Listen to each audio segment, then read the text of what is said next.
他们脱贫攻坚，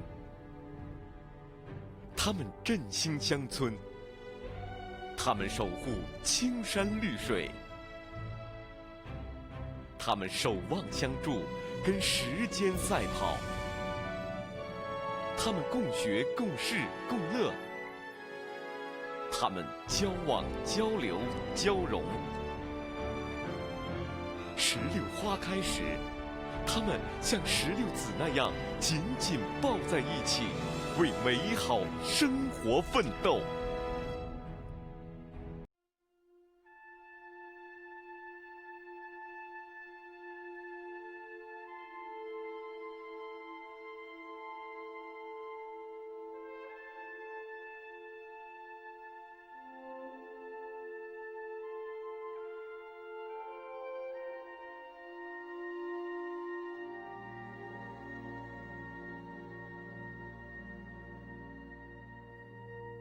高低起伏的车厢像摇摇床，比野岭上的睡袋更催眠。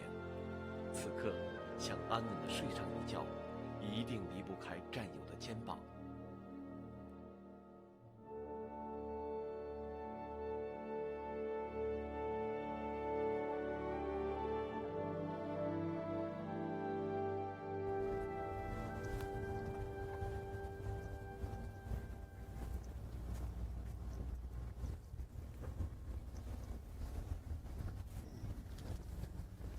王队，你休息啊？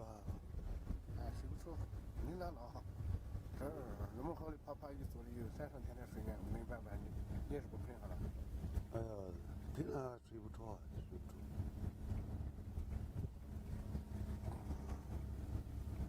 今天是连续累了2次，睡得香哦。怪不得这10几天了，我儿媳得一疲倦了。你看他们全部睡得好死哦。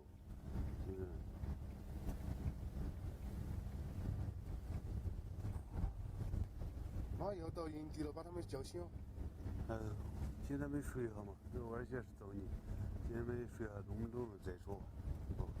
好的。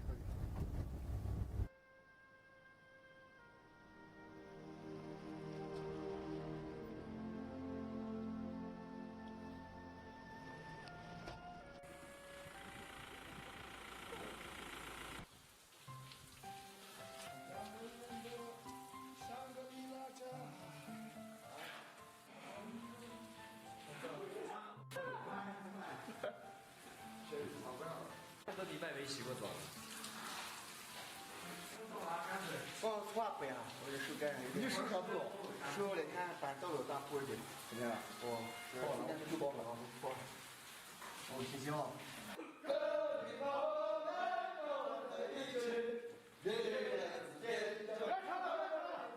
咱们过去了，赶快点！一中队把他脚底他们洗澡，赶快点！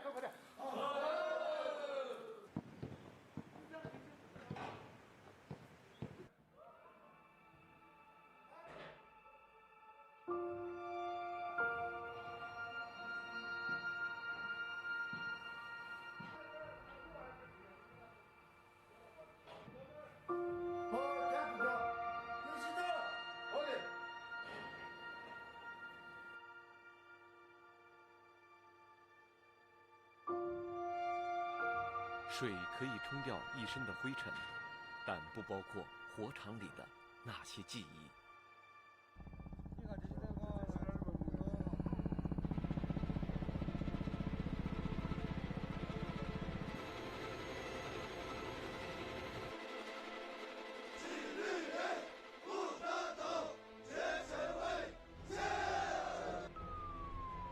2019年3月31日，江有发带着38名队员紧急驰援凉山州木里县白雕乡火场。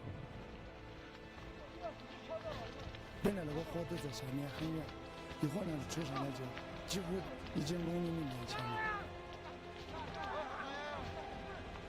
站到老远处都是能感受到他那个威力，都特别的烫。当火离你近的时候，感觉周围空气非常热，心头感觉发慌，就想跑。然后队长就说：“快跑！”就全部就一起跑了嘛。那个火当然反正烟子很大，就火，你感觉就在火的底下跑，就是火在高头，几乎把你盖了，晓得不？如果那风吹个风，就把你卷起到那种，就在底下跑。每次对峙山火，江有发的183次扑火记忆都会被唤醒。2018年，在九龙县噶尔镇磁丘火灾中，火在风的鼓动下悄悄往山脊上爬，正在山脊上开设隔离带的队员们浑然不知。我看到，底下的箩员在向我们身后冒起来，当时我就是马上整队，动员大家，有序的，按照令子有序的，快速撤离。所以刚刚我们撤过去，箩员就冒上了。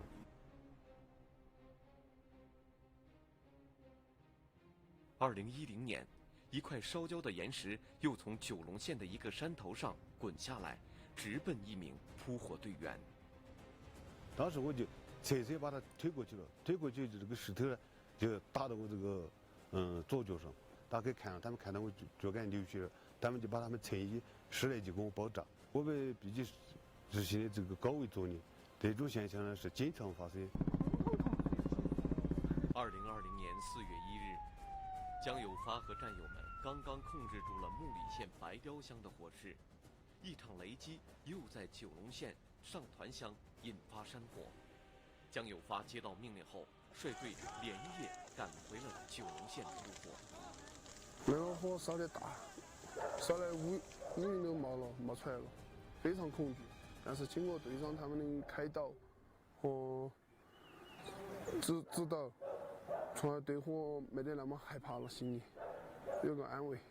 他们都是非常的相信我，都是非常的信任我，所以说在这个每次扑救火灾的时候啊，我绝对要保证他们的安全，所以我要保证队员万无一失。处理烟点全靠队员们的水枪，1桶水50斤，用完后再返回取水点装水，在复杂地形中负重前行，每一步队员们都是用脚试探过，才敢把身体的重量放下。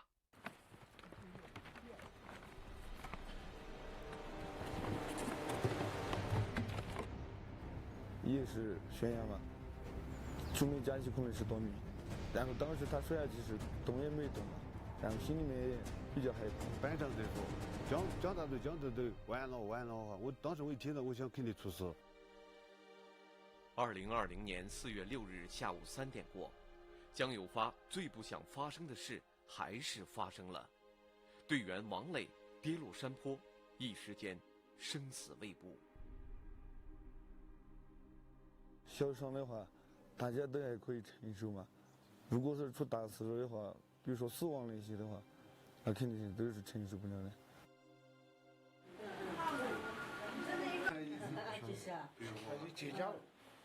现在已经是差不多好了6、8把就全部脱了的。特别高兴，因为啥子大事没得嘛。对队员的这个安全各方面的这个压力非常大。我们屋头的妻子和孩子都曾经还是跟我说过，干脆你还是算了，找下你一头，你就把工作还是调动啊。当时我还是有这种方面的想法。江有发打算培养出一批接班人后就能安心离开了，可每年老队员流失7、8成，新队员招录又愈发困难，他反倒被拴得更牢了。这几年我们招兵难，主要是一个是我们的队员的待遇太低了，二个呢是我们训练的强度大，好多都不愿意来。第三个呢是主要是我们这个是高危作业。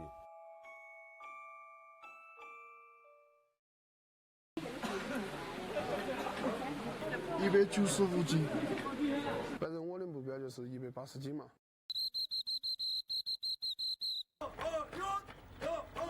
九龙县扑火大队每天的训练从跑5公里开始。唐伟，20岁，扑火队新成员，体重230斤。在江有发的督促下，他用半年减重了40斤，可距离江有发的及格线，他还超重15斤。在这里不及格就意味着淘汰。快点哦，快点哦，你又是最后了，再不快点，人家甩你2公里了。反正基本上就是这个样子，那个他天天这个样子撵，就自己都真的没想到，就不知不觉的就跟上了。甘孜森林草原灭火第1大队九龙县大队由81名藏汉彝族队员组成。江有发最不放心的是46名新队员。今天，继续享受他特殊照顾的是唐伟。你身体肥胖很了，爬山爬几步就没喘气，就爬不动了。在山上我们在扑火的时候，我就看到唐伟，我说你吃个半饱就对了。因为回去了过后，我又重新要开始把你要降你的体重，要重新练你的体力跟着你的意志力。跑出去胸口有点闷，呼吸有点困难。这个每天就把这个胸口这放松点，这个心情放松点，呼气一起反正3步1级有这个心里调节起来上去把大字区间要调节因为招录新队员困难，江有发只能想办法让不达标的新队员尽快达标。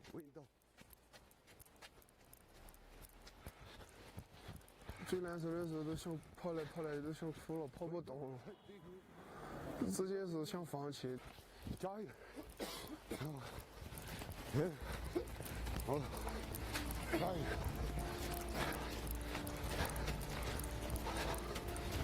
最后的100米了，加油！最后还有20秒，加油！做人嘛，肯定想把一件事情做好，不能让人家淘汰，看不起嘛。20秒，队员些看到我，比如说走不动了，或者是他们看到我，有些人跑看掐不动了，他们就主动的上前来扶我。有时我走累了，他们把自己的水拿来给我喝。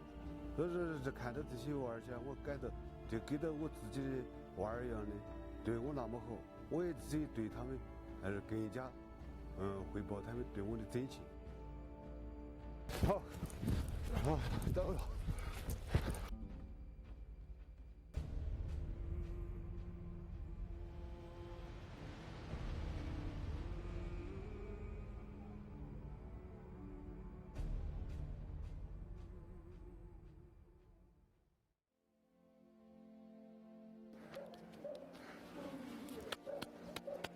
他既有严厉的一面，也有那种很那种就是也不能说是温柔那种嘛，但是对于我们来说，相对已经算是很和蔼的了。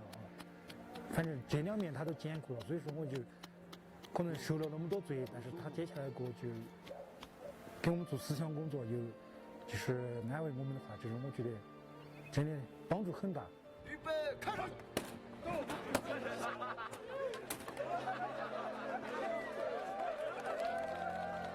在江有发的18年扑火经验里，新队员成长为专业扑火员需要经历大约20场山火的洗礼，而培养合格的指挥官需要5、6年的时间。江有发看好2中队长汪都，可躺在医院里的王磊正是2中队的。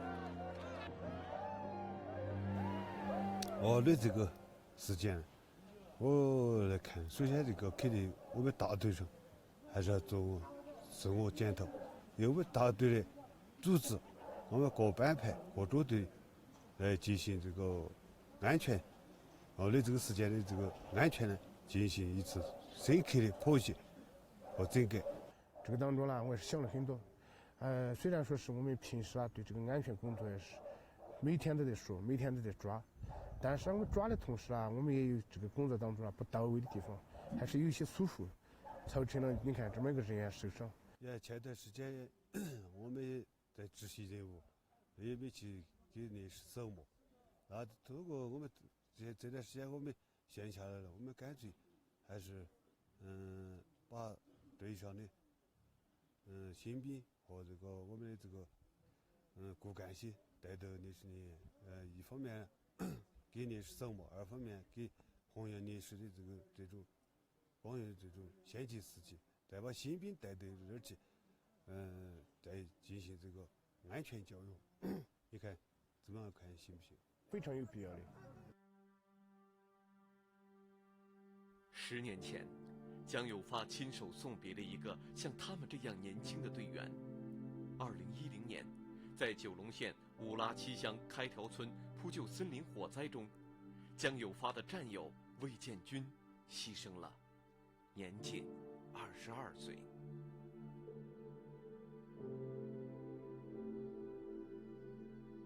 进！进！走！来！那个时候我们也刚刚也接的这个工作也不久，好多经验也没考虑到耽搁这个队员继续作业这个危险性，在这上就溜下去就牺牲了，这个是最遗憾的。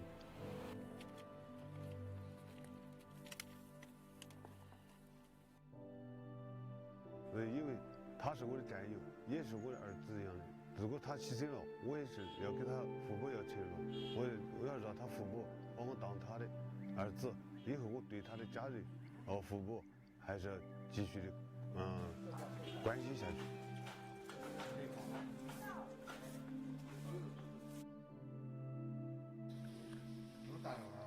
2岁半还差几天？如果他不牺牲，他自己都有那么大了，所以说我们内心还是感到非常的还是这个惭愧。慢走，你们这你们打火跟你这些兄弟伙下去，人家打火的时候注意安全，大家安全第一。好，那老辈子我们走了。好，你们都是安全上要注意。高原上的4月，哪怕雷击或违规用火飞溅一点火星，都可以在风的催动下映红一片天空。81个人守护着28万公顷林地，江有发不知道他们接下来要面对什么样的火场，他只知道要平安地带他们回来。更多的训练，更少的假期，365天重复同样的生活，是唯一能给江有发带来安全感的办法。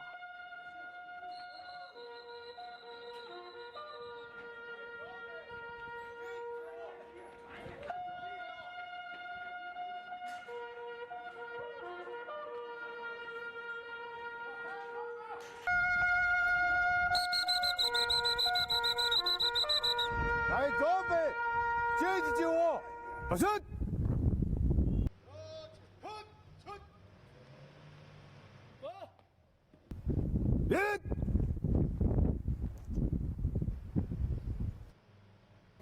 接击救火哪了你不晓得？养兵千日，用兵一时，关键时刻你给我掉链子。今天是要上战场，你要给我缩到后头，希望以后自己要改正，听到我？是，规定。是。我们一般集合时间不超过30秒，你超过30秒以外，该惩罚就惩罚。大家对这支队伍严为执行。山火面前，每分每秒都关系着队员安全和扑火效率。江有发相信，只有严格的纪律，才有战斗力，才能确保队员的安全。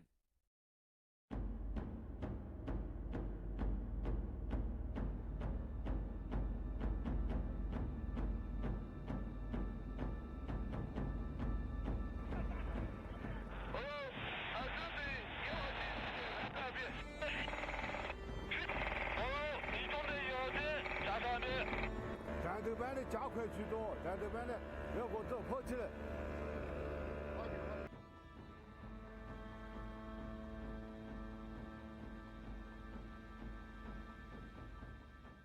然后早上也起得比较早，有些时候4点就起床，下午有些时候9点还在山上。不光光是这个思想上的这个斗争，这个身体上的这个折磨，真的，有些时候把我折磨得死去活来。像练得最凶的时候，有些时候练第二天走路都感觉走不了那种，全身上下痛。兄弟，感觉你今天好帅啊！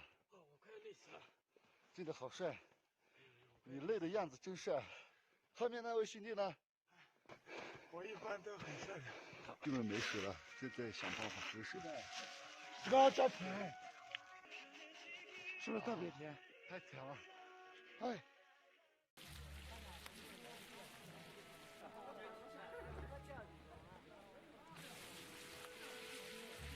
总的来说，我们大家干一位都发扬了这个不怕苦、不怕累、不怕牺牲的这个优良作风。再一个，也发扬了我们这个整个团队精神团结的这个团队思想。不足的一点，就是我们这次在这个长滩乡10年窑这个火灾的呼救中呢，我们有位队员。我们这个王伟同志呢，受点轻伤。总的来说，这次受这个轻伤，对我们来说是一个非常大的一个安全事。既然我们大家我信任我，把大家带出去了，我希望大家都是平平安安的归队。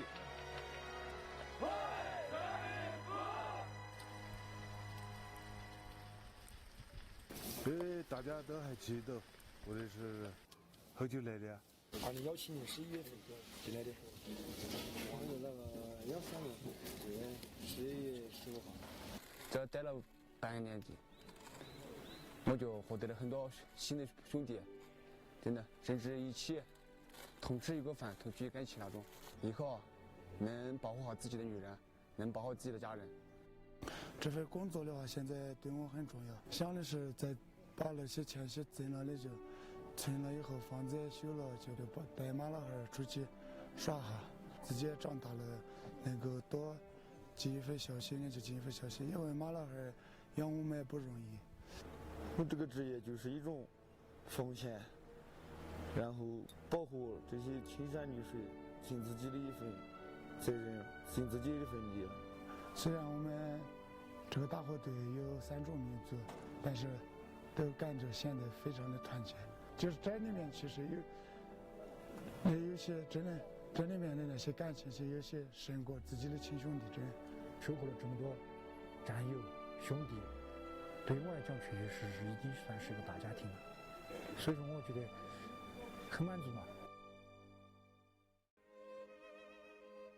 18年前，我可以自由的选择来这里，或者是不来这里工作。而18年之后呢，哪怕压力再大，我已经没有其他选择了，因为这个地方和这个80多个兄弟的全部生活紧密联系在一起了，我也成了他们生活和工作中的一部分。所以说，未来我还将和他们一起来继续这个并肩战斗。